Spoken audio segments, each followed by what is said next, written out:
think everyone, you can stand out a little bit and have some stretch. And I especially like the 1 minute has told us that we can massage our muscles a little bit and wake our muscles up so that we can, have some rest, and then we can have more energy to continue the lesson, I think.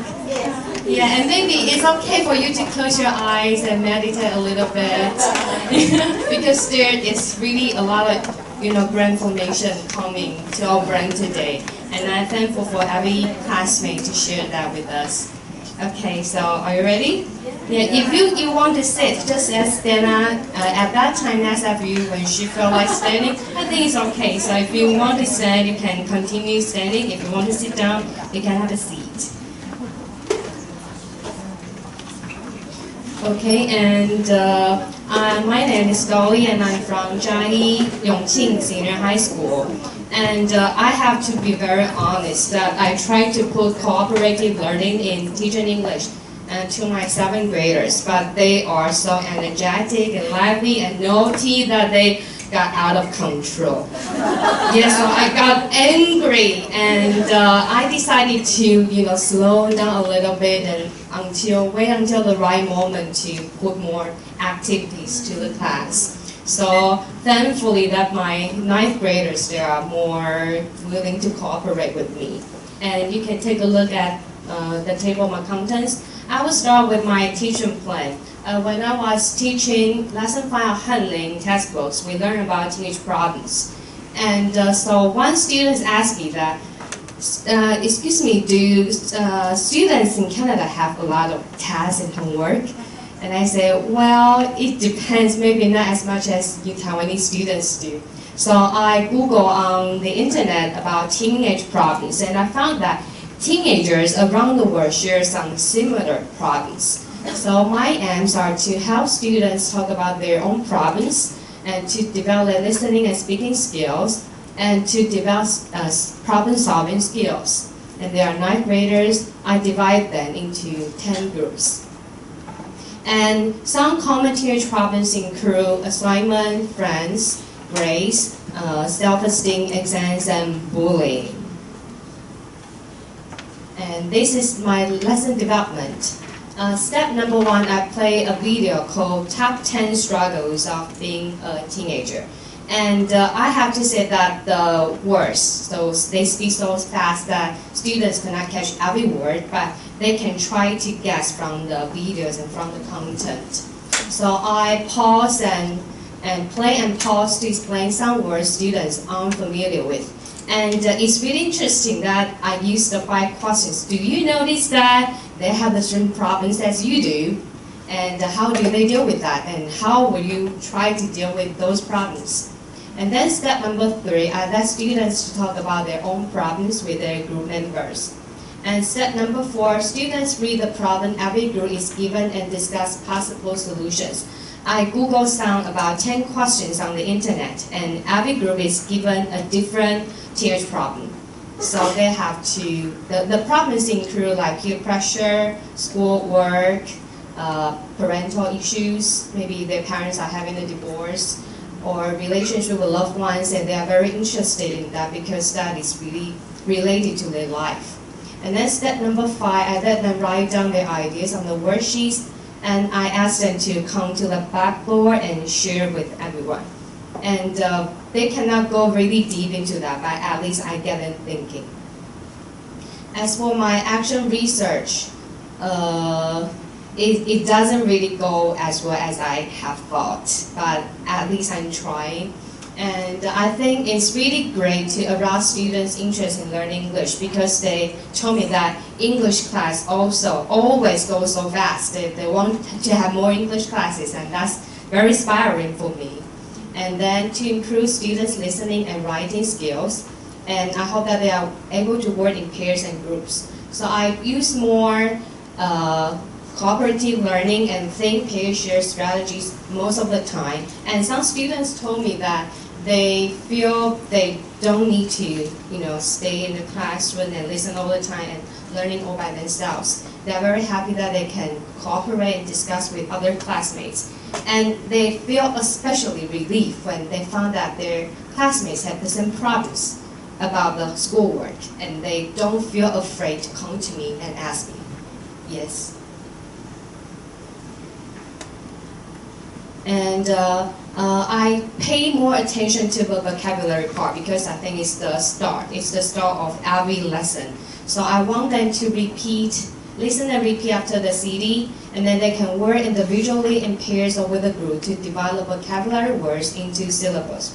For example, traffic, they have to listen, they have to repeat, and then they try to divide into different syllables so that it will be easier for them to memorize the vocabulary words.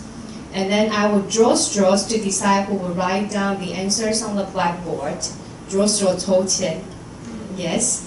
And after I check the answers, I will again draw straws and ask them to read out at least 3 words on the blackboard. For example, traffic, and when they pronounce it correctly, they can erase the word on the blackboard. And they love to do that kind of, especially when, time limits. You've got only 1 minute to read 3 words, and it's kind of exciting for them. And I think if I have more chance, I would like to let every students to have the chance to read every word. And this is some, for some instances. And I would especially like to talk about the rabbi activity because I love to listen to English songs, and I think it really helps my students too because they like to listen to songs and they feel especially happy when I'm about to end the lesson because I can find a song which is related to the vocabulary words of sentence patterns, and then we have used this. We divide the lyrics into different parts and then scramble it, and students have to work in pairs or in groups to put the lyrics in order. And it's especially interesting that when I ask students to form pairs or groups in different ways, sometimes I will ask, okay, raise your hand, or those who hate math, you get in one group, or those who were born in December, you get in another group. And it's really great sometimes to have them stand up and walk around and have more interaction with classmates.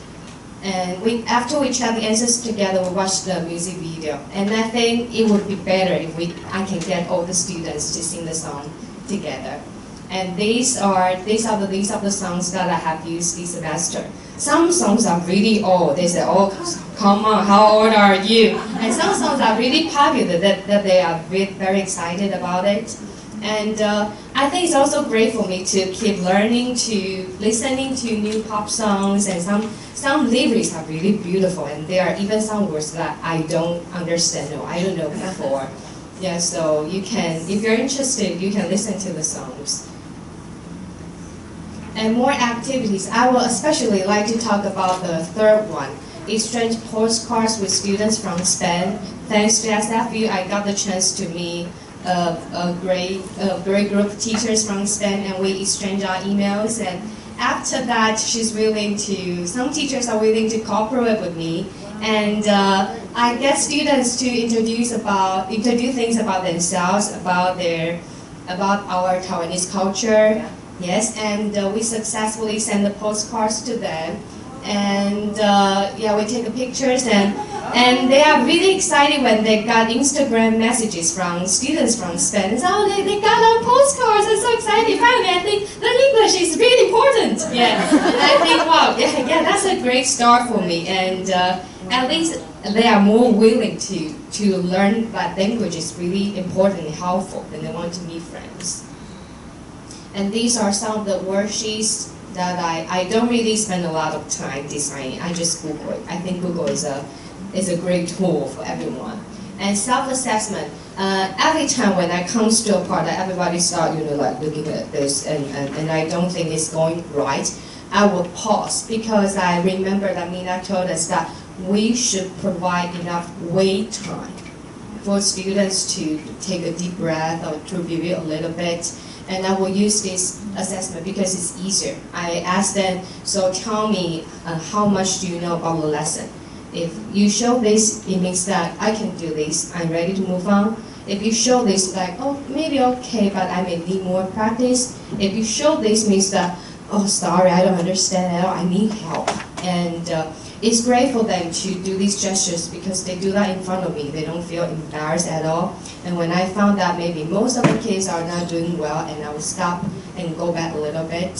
So I think this is something that everyone can use. It doesn't take a lot of time, but it's really helpful. And questionnaires, I don't really have time for them to write down. Sometimes they say, should I cheat? No, you don't have to do that. Just, be honest. And as for my self-reflection, I'm very thankful that I've given the opportunity to go to Canada because I think I think the number one is self-discipline should come before freedom. I think Canadians, they are free to express their ideas and they respect different voices and even contradictory voices. And that is still something my students, they have to keep learning because they don't really have a lot of self-discipline. They love to criticize or make fun of others. And then the second one, don't be afraid to express your true feelings. Communication is the key. Because I have conflicts with my colleagues from time to time, and it takes a lot of courage to speak up to him. But although I still fail to get what I have hoped for, but at least I've tried, and I also get to know, I think it's beneficial that I know his or her concerns or her ideas about the working process. And then the last one is try to maintain work-life balance. It's really important because when we were in Canada, we can see that Canadians, they really enjoy their life. They would just sit on the grass, enjoy the sunshine the whole afternoon, or they would go hiking or go swimming and enjoy the nature of beauty, the beauty of the nature. Yes, and it's really relaxing. Sometimes I still trying to learn that because I kind of bring work back to my life, and it's kind of influenced my health. So I still trying to learn to maintain work-life balance. And then the last part is that, still a lot of thanks to NTNU, Ministry of Education, and SFU, Faculty of Education. And I really have to say, nothing is better without learning and experience interesting things with you guys. You are amazing. I really love you guys. Yes, and thank you very much. And hopefully that we will be able to see again. Thank you.